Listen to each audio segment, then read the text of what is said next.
Alright guys, I'm excited to show you this 260Z body that's ready to paint now.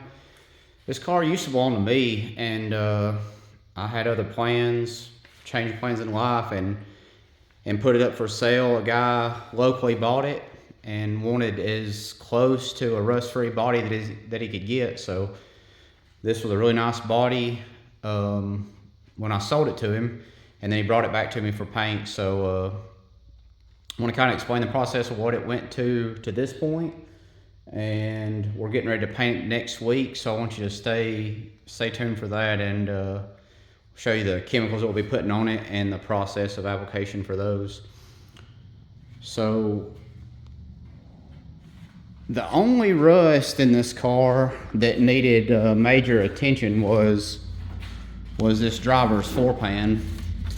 We replaced it with the better than OE KF vintage green metal, if you can see it shining through there.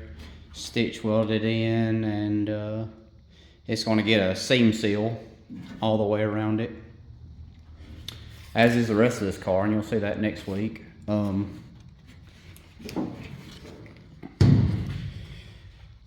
little bit of filler work on the quarter panels. We blasted the car down, or had it blasted down all the way to the bare metal. Applied epoxy primer to the bare metal, and the biggest process has been the waiting process. So after the epoxy primer was applied, we waited at least 2 weeks before lightly sanding it and applying body filler, doing the metal work, doing the filler work, and then a heavy coat of, or actually 3 heavy coats of the polyester primer was applied. And that was an Evercoat brand, Feather Feel 4:1. It's a real high build primer. It gets hard as concrete, and that does a really good job straightening out those lines, as you can see in this light. And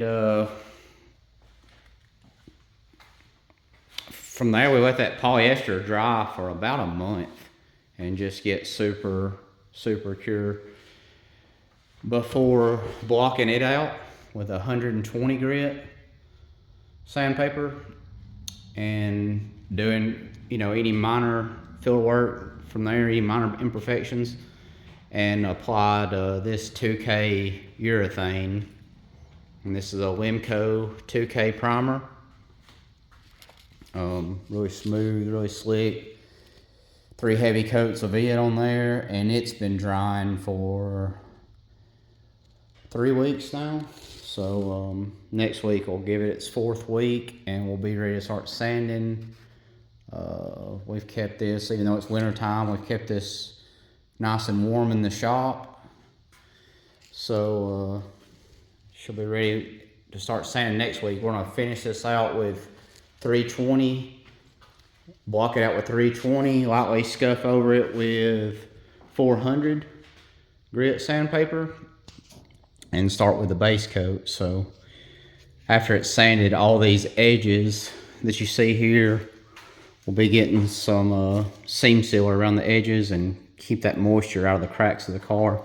This is not a show car as far as the restoration goes, so we'll give it a little bit of extra treatment for functionality. And the bottom will be getting a bed liner applied.